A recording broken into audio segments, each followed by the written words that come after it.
नमस्ते। आज मैं बात करूंगी अगर कहीं से भी ब्लीडिंग हो तो क्या करना चाहिए। पहले तो इग्नोर नहीं करना है। ब्लीडिंग चाहे कम अमाउंट हो या ज़्यादा अमाउंट हो, ब्लीडिंग एक वार्निंग साइन है किसी अंडरलाइंग डिजीज़ का। अंटिल मान लीजिए कि आपने ब्रश किया था टीथ और उससे थोड़ा सा गम ब्लीड हो गया, हल्का फुल्का ब्लीड हुआ या तो ठीक है, आप वेट कर लो। फिर अगर ज़्यादा हो रहा है तो वैसे केस में भी आपको दिखाना है। या मान लीजिए आप कोई खून पतला करने की दवाई खा रहे हैं तो आपको ध्यान रखना होगा कि अगर ब्लीडिंग बढ़ रहा है तो आपको डॉक्टर से जाके मिलना है कि कहीं ये क्या मुझे खून पतला करने की दवाई रोकने की ज़रूरत है। बट इन जनरल कहीं से भी ब्लीडिंग है वो नॉर्मल नहीं है, अदर दैन मेंस्ट्रुअल ब्लीडिंग। वो भी अगर हेवी अमाउंट में हो, एबनॉर्मल अमाउंट में हो, तो उसमें भी आपको सोचना पड़ेगा, उसके लिए भी आपको सोचना पड़ेगा। तो ब्लीडिंग या तो एक्सटर्नली हो सकती है या इंटरनल। एक्सटर्नल ब्लीडिंग मान लीजिए कहीं पे आपको चोट लग गया, आपको फ्रैक्चर हो गया या कहीं पे कुछ कट गया तो वहाँ उसमें ब्लीडिंग। अगर एक्सटर्नल कहीं ब्लीडिंग है तो आप उसको प्रेशर दे करके, जब तक आप डॉक्टर के पास लेके जाएं तब तक आप प्रेशर दे सकते हैं। अगर पैरों में लगा हुआ है, पैरों में कहीं से मान लीजिए यहाँ पे ब्लीडिंग हो रहा है या पैरों में कहीं पे ब्लीडिंग हो रहा है तो आप उसके ऊपर का हिस्से को थोड़ा सा प्रेस ये कर सकते, कंप्रेस कर सकते हैं और उस जगह पे लोकली कर सकते हैं, थोड़ा लिम्ब को एलिवेट कर सकते हैं और लेकर के आपको जाना है। अगर फ्रैक्चर है तो ऑफकोर्स, अगर फ्रैक्चर है तो आपको उसका ध्यान रखना पड़ेगा कि आप फ्रैक्चर को फर्दर फ्रैक्चर नहीं कर जाए, स्प्लिंटिंग कर करके तब ले जाना होता है। लेकिन अगर इंटरनल ब्लीडिंग कहीं से, मान लीजिए आपने थूका और उसमें ब्लड आया, या आपको वॉमिट आपकी हुई उसमें ब्लड ही था, या फिर नाक से आपको ब्लीडिंग हो रही है, या पेशाब के रास्ते में ब्लीडिंग आ रहा है, या मेंस्ट्रुअल ब्लीडिंग बहुत हेवी है, या फिर आप प्रेग्नेंट हैं और आपको ब्लीडिंग हो रही है, ब्लीडिंग पीवी हो रही है, ये सब कोई भी नॉर्मल कंडीशन नहीं है। सबसे पहला काम, पैनिक ना हो, ना खुद पैनिक हो, ना जो पेशेंट है जिसके साथ ऐसा हो रहा है उसको घबराएं, क्योंकि वो तो ऑलरेडी घबराया हुआ है। अगर ब्लीडिंग है किसी को बोलें एम्बुलेंस कॉल करने के लिए और रेडी करने के लिए, भाई या इमरजेंसी लेके जाना होगा। और दूसरा काम, आप पहले तो पेशेंट अगर होश में है और उसको अगर चक्कर नहीं आ रहे हैं, बेहोशी नहीं हो रहा है, तो पहले अगर ऊपर के हिस्से से कहीं से ब्लीडिंग है तो उसको प्रॉप अप करके सिटिंग पोजीशन में बैठाएं। नाक से ब्लीडिंग है तो नाक को पिंच करें और मुंह से सांस लेगा। अगर कफ में ब्लड आ रहा है तो उसको बोलें कि कोशिश करो कि कफ ना हो, अगर जितना होना है उसको होगा ही, लेकिन वो और जान के कफ करके नहीं निकाले। अगर वॉमिट में ब्लड आ रहा है तो रिचिंग करने के लिए मना करिए। अगर पेशाब के रास्ते में आ रहा है तो ठीक है, अभी आया है, अब दोबारा पेशाब करेंगे तो वो तो उसको आप ये नहीं कर सकते। अगर मेंस्ट्रुअल ब्लीडिंग बहुत ज़्यादा है, जो भी ब्लीडिंग है, अगर उसका आप साथ में फ़ोटो खींच सकते हैं या कुछ सैंपल रख सकते हैं तो आप ज़रूर से वो डॉक्टर के लिए रख लीजिए। और ध्यान रखिए कि पेशेंट को चक्कर तो नहीं आ रहा, पेशेंट की सांस तो नहीं हो रही, पेशेंट नीला तो नहीं पड़ रहा या पीला या उजला तो नहीं पड़ रहा।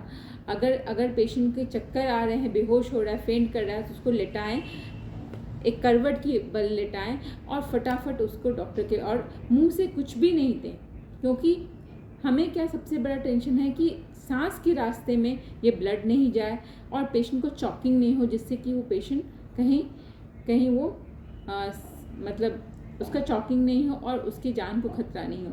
ये हमारा सबसे पहला उद्देश्य होता है। दूसरा क्या है, ब्लीडिंग ज़्यादा होगा तो पेशेंट का बीपी कम हो सकता है, पेशेंट शॉक में जा सकता है ना, पेशेंट के दिमाग पे को खून कम मिलेगा तो पेशेंट बेहोश हो सकता है। तो ये सब कंडीशन का, जब अगर बेहोश हो रहा है या पेशेंट का शॉक में जा रहा है, बीपी कम हो रहा है, तो हमें उसे लिटाना है। बट लिटाएंगे तो वो अगर अपर कैविटी से है तो वो सांस के रास्ते में जा सकता है, तो हमें उसे ऐसे लिटाना है कि करवट लेके लिटाना है और फटाफट मुंह से कुछ भी नहीं देना है, क्योंकि अभी वो सभी कोई भी चीज़ें जब बेहोश हो रहा है या मान लीजिए खूनी आ रहा है तो वो हमारे लंग्स में जा सकता है, इसीलिए हमें अभी मुंह से कुछ, फटाफट डॉक्टर के पास लेके जाना है।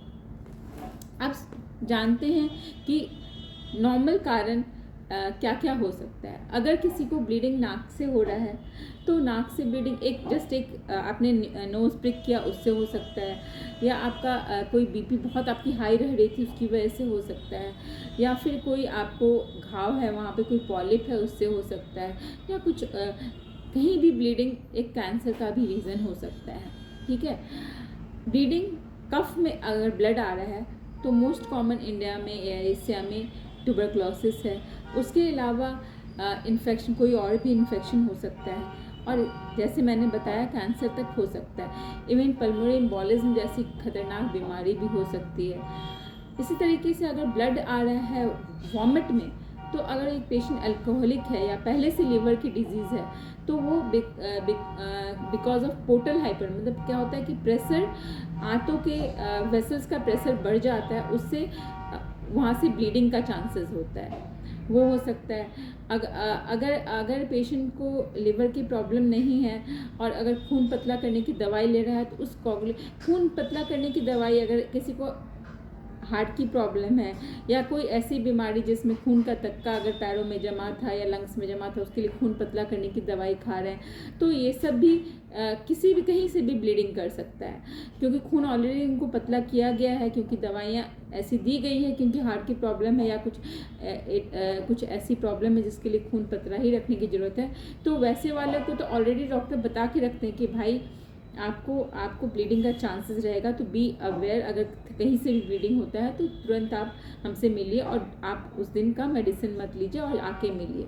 बट अपने मन से बस ऐसा नहीं करना है हमें कि अपने मन से बंद कर देना है दवाई और डॉक्टर से नहीं मिलना है, ऐसा नहीं करना है। तो अगर वॉमिट में ब्लड, वो एक अल्सर भी हो सकता है, जो गैस्ट्राइटिस और अल्सर भी हो सकता है, या दवाइयाँ, कुछ ऐसी दवाइयाँ होती है जो कि हमारे आंतों को में सूजन और अल्सर बनाते हैं, वो हो सकता है, या इवन कैंसर हो सकता है। इसी तरह से अगर पेशाब में आपको खून आ रहा है, तो पेशाब में खून किसी इन्फेक्शन की वजह से हो सकता है। स्टोन कहीं पर भी, किडनी, यूरेटर, ब्लैडर, कहीं पर भी स्टोन या कैंसर या कोई इन्फेक्शन, या प्रोस्टेट से रिलेटेड कैंसर, इन सभी केस में हो सकता है। या फिर वो हम उसको मिसअंडरस्टूड कर रहे हैं, वो vaginal bleed in case of female हो सकता है। इसी तरह मेंस्ट्रुअल ब्लीडिंग भी अगर बहुत हेवी हो या बार बार अभी बहुत फ्रिक्वेंटली हो, तो भी कंसर्न होता है। अगर आप एमेनोरिया, मतलब आपको पीरियड्स नहीं आ रहे हैं, आप और या तो मेनोपॉज चल रहा है या प्री मेनोपॉज पीरियड है, या फिर आप प्रेग्नेंट हैं और तब आपको वेजिनल ब्लीड हो रहा है, तो अब आपको ज़रूर से डॉक्टर से मिलना है। तो आप इमीडिएटली डॉक्टर को नियर बाय रश करके नियर बाय हॉस्पिटल में पहले लेके जाएं, क्योंकि ABC एक कैनुला लेना है और देख लेना है, उनको देख लेंगे कोई एयरवे सिक्योर करने की ज़रूरत तो नहीं है, और कोई ब्रीदिंग में प्रॉब्लम हो रही तो उसका ख्याल कर लेंगे। तभी आपकी, मैं कोई बड़े हॉस्पिटल में लेके जाऊंगा, इसीलिए मैं किस दूर 4 किलोमीटर नहीं, नियरेस्ट में पहले लेके जाइए जहाँ पे ABC किया जाए, मतलब एयरवे, हमारे जो सांस की नली है उसको सिक्योर देख ले डॉक्टर, सांस की दिक्कत नहीं हो रही ये देख ले, और एक कैनुला लगा दे, मोटी वाली वेन में कैनुला 2 लगा दे, जिससे कि अगर ब्लड देना है तो ब्लड देंगे, और फ्लूइड देना है, चलाना है फ्लूइड चलाएंगे, जो दवाई देना है वो दवाई देंगे। इसके लिए हमें सबसे पहले नियरेस्ट वाले ये में लेके जाना है, हॉस्पिटल में लेके जाना है, और साथ ही साथ हमें डॉक्टर को सब बतानी है कि हम पहले क्या दवाई खा रहे थे, उनको दिखलाना है क्या अमाउंट था, और क्या अगर आपके कोई सैंपल लिया हुआ है तो वो आपको दिखाना है। धन्यवाद।